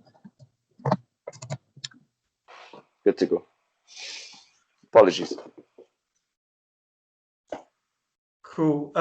So I'm just talking about that. I mean, are you familiar with a guy called Kalindi E? He was a guy up in Detroit who's recently passed away very sadly, and leaves an amazing body of work. But he used to speak at some conferences in the UK and globally and whatnot. Yeah, and he was talking about taking very, very high levels of psilocybin, you know, very, very high levels, and going into, you know, quite interesting places, shall we say. But yes. one of the anecdotes that he said was about, I went to an event. I was very lucky to meet him in person last year in London, and at one of the events he said, you know, as a bit of a kind of closing anecdote, he said, yeah, when you're in the multiverse and you meet with the jinn, don't smoke what they're offering. You know? Yes. It's like, okay. I like that. Yeah. That's an amazing line. I'm going to check out a lot of his work now that you've mentioned it to me. I will definitely. Yeah, I mean, as I say, he wasn't holding back. You know, he was using mushrooms as a tool of exploration. Right. And just, yeah, I mean, it's not for the faint-hearted. And I'm not sure it's necessarily something that would entice a mainstream person who's maybe thinking about trying to kind of heal some inner conflicts or some anxiety or depression or some addiction issues, which, you know, things like, you know, mushroom, iboga. Haven't really talked about iboga from an Afro kind of, you know, talking about Afrocentricity and, you know, iboga, which is a really interesting subject, which interests me a lot, given that it's a tool to kind of commune with ancestors, as I understand it. And that's really something that interests me as I go deeper into my own story and think about, you know, how that would work. And that, you know, sometimes I go into ceremony with, not an intention of meeting my ancestor, because you can never have that, but just, if you don't mind, it would be nice, to maybe, maybe commune with the ancestors. It hasn't happened yet, but I'll It take my will. medicine as I'll take what it gives me, and I'll Yes, move from there. it will. So yeah, so you were talking about King Solomon's book and jinn and Yes. genies and so on. Uh, So yeah, they're kind of it's just connecting the shamanism and the wizardry. It goes back to the wizardry of of man and what we're capable of, because we're capable of so much that we don't know, and we're told we're not capable of anything. So going into that, he goes very in depth in those books, and he has names for each. Those names are not from him; they're told to him, because he has conversations with this evil, and again, it's still, they serve a purpose. They all have a purpose, and it goes back to finding that power within ourselves to do that. And if others, our ancestors, of our past, can do that, there's no reason that we can't do it, because it's in our DNA. And that DNA is only energy, memory, and man, science, only understands 1% of DNA. And that 1% is so large that that means they don't know anything about it. And so in reality of it, the more we go inside, it's a travel and journey through our DNA, through the memory, through that time. The inside is out and the out is in. It's as above, so below, as within, so without. It's so much different perspectives that we have. I would say ganja, though, would be the quickest thing for what you're saying in the mainstream, to start trying to heal yourself, and then allow time to progress. Yeah, I mean, one of the things that comes up a lot in discussions around, in conferences that I've attended and whatnot, is the whole discussion around decriminalization, and people are looking at the decriminalization, legalization of marijuana in the US, and then potentially in Canada and a few other countries, and there's kind of, looks like some people are quite worried about how it's been done, how it's marginalized, smaller growers, how, people who were arrested for selling it before it was legal are still in jail. And so there's a lot of issues that come up with kind of marijuana legalization. And what's your perspective on how it's been done? The kind of, is it been a good thing? Is it something we should be worrying about? What lessons can we learn as people look at, the decriminalization of psilocybin potentially, which is happening at Yes, it is. a rate in the US? Yeah, Colorado and Canada and different places. Yeah. So as for the ganja, from my experience, as I'm in the industry, I've been in the industry in this country from California to Florida, understanding it very intricately. California went legal in 1996, and their laws have shifted so drastically and dramatically from 96 to now, that now it's recreational. Now, at the end of the day, as Rasta, we don't answer to any man. We respect men, but no man is going to tell me that they know better about the plant that I grow, you know? So we don't, and I'm going to, it's not breaking the law, because we follow the laws of the Most High. We follow the laws that were given to us. We don't follow the laws of man. No man is allowed to tell another man what he can or cannot do. I'm sorry. That law is for the unrighteous. And if we are going to walk as righteous men, then those laws don't pertain to us, because we're walking in truth. We're not walking to hurt and harm others. We're walking to do good. And in that, we have a lot more freedom. And it's earned, So in that earning of freedom, we do our thing, but we don't go and bring it into their system. We keep it for ourselves and share amongst ourselves and our people and communes. Now, the laws that I have seen, there are a lot of pros and there are a lot of cons, as in everything here on earth, and in life. So it's a balanced scale that we have to look at who's involved when it comes to, for instance, let's use Florida as a very good example of, we have now in Florida legalized medicinal marijuana. And that coming to cannabis, they're using the system that they used in Cali back in the 90s, which was just a bogus system. Because when I lived in Cali, I went to Venice Beach, I saw a green cross, like a red cross, but it's green. I walked inside, And they said, okay, $50 and you'll get your doctor's visit. And then I get a doctor's visit. 5 minutes in there, they listen to my heart. They're like, do you have problems at night sleeping? I was like, yeah, sometimes I do. Okay, I'm going to prescribe to you medical marijuana. This is for 3 months. I was like, what do you mean 3 months? Like, I have to keep coming back to you? Yeah, this is going to cost you $50 too. And then you have to pay $35 for a card. It's like, why isn't that all included in this system? And then when you do that, you then flagged and go into a database of the FBI. They don't tell you that. I know that because of my friends in the FBI. They're like, yo, you were just flagged. I was like, what do you mean? It's like, did you get a particular card in Cali recently? I was like, no way. Okay, that's not cool. I'm not doing that anymore. I'm done with that. I just spent $125 to get flagged by the FBI. You know? Yeah. It's ridiculous. So again, you see that the system is corrupt already because it is the government doing it. And they do not have the right to do that because they answer to us. We do not answer to them. In this country, we the people run this country. They are there to do what they're supposed to do, but they're not doing that. They've crossed so many lines now. So Monsanto being a very big problem. You're familiar with Monsanto? I know who it is, yeah. Okay, right. They have got contracts by the government to grow some of the largest ganja in America.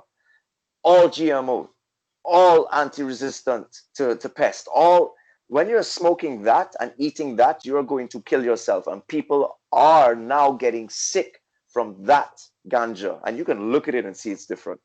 And people are dying from it. And now it's become the mainstream media where the dum-dums, in my opinion, they're the sheep whoever pays them the most, they're going to spread that story because they're just a business. They don't care about anything other than money. They don't care about the news. They're spreading that cannabis now, because of legalization, is killing people. So now the agenda is shown that, hold on, Babylon gives you something and then they're going to take it away from you because they're just going to rape. They're going to take as much money as they can from you. And that's the cons of it, you know. But now we have the pros. That you have 25 states in the United States of America, which is an incorporation now, that has legalized it in some way, shape, or form. And in Florida, I cannot go and offer to grow ganja in my farm for Floridians because I have not been in agriculture for over 15 years. And I have not done this for so long. And I don't have this license. And if I do want a license, it's going to end up costing me about $50,000 to $100,000 to legally be able to grow herb. And then they come with their hemp, their CBD hemp nonsense. And this is in Oregon, in Cali, in Colorado, everywhere.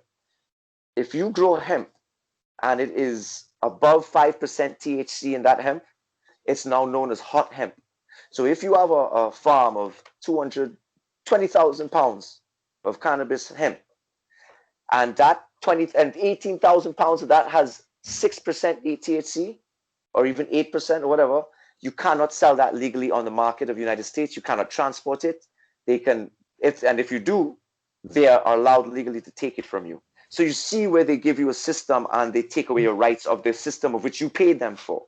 So that is the hypocrisy of Babylon, and we don't subject ourselves as Rastaman to that. So that's the problem I see. But the pros is that everybody's getting healing. But now you have the addictions. You have, and not addictions, the dependencies, because you can't get addicted to these things, but you can't become dependent. And because they break addiction, you know. You don't have the proper education. So again, people like you and your team are what is needed to show others the science. For me, I have a different type of voice and mission, you know, and we're bringing this mission here together to give them the education for those minded people who are where they are in their perspective. And they're gathering a different level of people, you know, to really push the agenda forward of autonomy again. Back to we don't need their laws for it because they're taking too much from it. I'm really interested in the point you made earlier about the kind of the weed, which is not got the kind of crystallized sort of THC element. It's more, what's they say, indica. Because I mean, coming from London, we've got Amsterdam, which is almost like, you know, everyone goes to Amsterdam and everyone stands in front of it, and it just, you know, we don't really know what we're doing, but we take advice from the people who are making it and stuff. But we, you know, and I think that's, I guess, from my perspective, about the best I can do. But I've never really heard of the, you know, the really natural, you know, kind of spirit of the plant coming through, you know, through, what do you say, indica. I mean, that's not, these are terms that we don't really kind of know about. in the UK. Well, some people Oh, will, okay. but I don't. Okay, that's excellent that you asked that. That's because there's three strains of cannabis. You know, there's the hemp, then you have the indica and the sativa.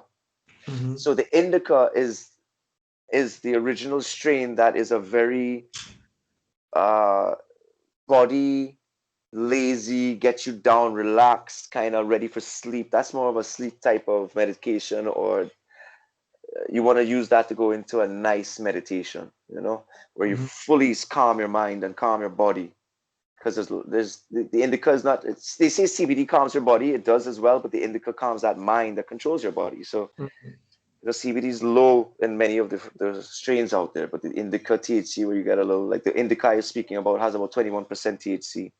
That's the Afghanistan Kush, the Afghani Kush, which is one of the first original Kush strains out of Kush, which is, you know, Mm-hmm. on the map there, you get to the Kushites and stuff. Yeah. So Ethiopia. So we get back to the sativas, which is the creative high, the energetic high. Like you can smoke or eat a sativa and go out and be social and have so much clarity within your mind and be very creative, especially if you're an artsy person. You know, I do a lot of my writing on from my music, as I am a performer and I do sing and I do write music. Mm-hmm. Sativa, a nice Girl Scout cookies is one of my Thin Mints, one of my favorite strains. To sit by a river or stream or sea and light up something and start to write and play my guitar and things. It gives you that space to create. Mm-hmm. Now, of course, the hemp is a little more heavier in CBD, which gives you that body high of the. You can function. Your mind is a lot. There's no psychoactive, you know, Mm-hmm. but you have the. And they say psychoactive. I don't consider it psychoactive in the manner of the definition of psychoactive. Mm-hmm. It's more so an experience of the internal self, of knowing, of just removing the illusion. You know? Mm-hmm. Bob Marley said it's that you see yourself, and that's a big thing. So the different strains, and then talking about Amsterdam and where people are getting their herb from. If it's not being grown clean, you know, it's gonna affect us differently and give Mm-hmm. people coughs. It's gonna do certain things. Like with the herb that I grow, you don't cough when you smoke it because there's no pesticide in it. When that ash burns, it's white.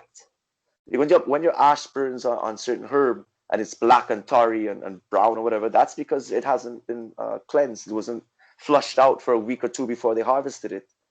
And the power again of these plants, this Afghanistan Kush that doesn't have those crystals, those heavy THC crystals, but the THC is in there, you know, Mm-hmm. and it's just a bushy plant. It's very bushy, but again, it's a beautiful it's a beautiful original high to start off from if you're not familiar with ganja, you know. Mm-hmm.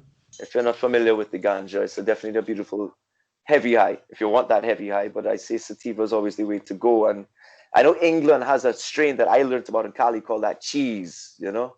It's Mm-hmm. like that English cheese. It is pungent, you know. That English cheese is a hybrid of an indica. Yeah.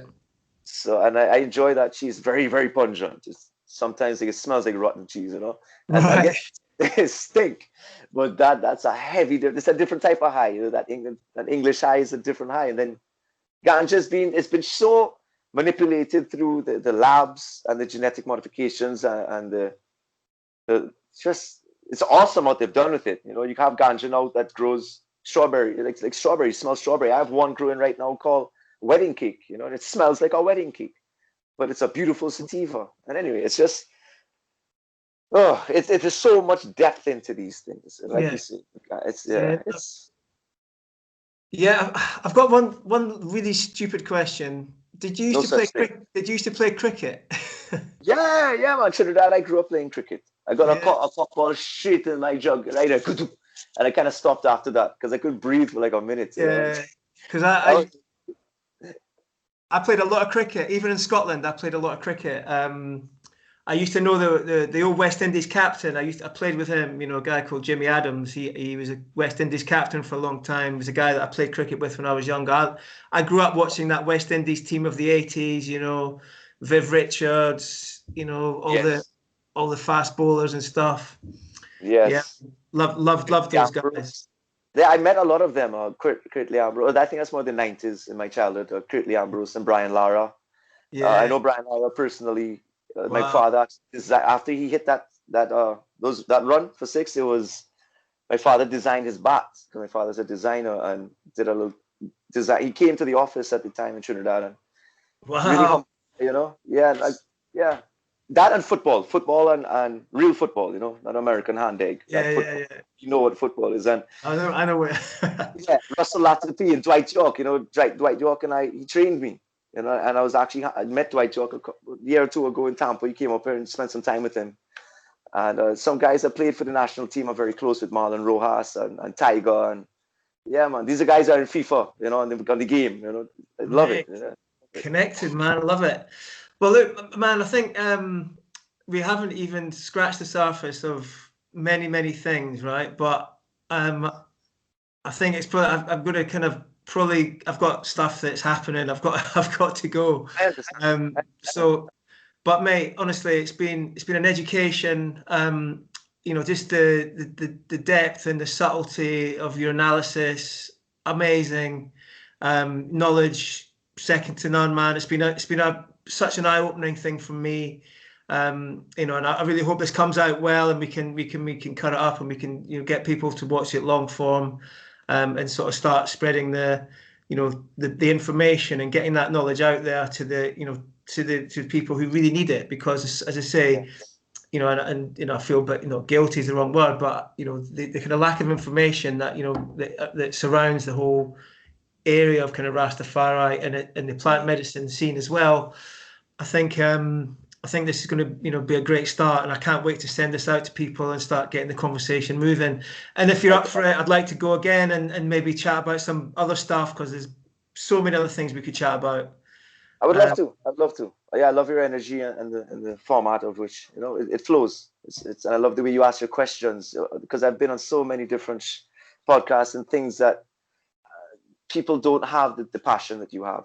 I'm not saying everybody doesn't. There are those who do, and it's there's a very beautiful way that you bring across your questions that you bring out that answer of me. So it's a 50-50, 100-100 there. So blessings, and I really appreciate it. And I look forward to another one, brethren, definitely, without a doubt. so, brother, great stuff. Love you. Take care, mate. I'll see you Yes, I soon. will. Take Much care. love. I Bye said bye. love. Rastafari. Bye bye. Bye.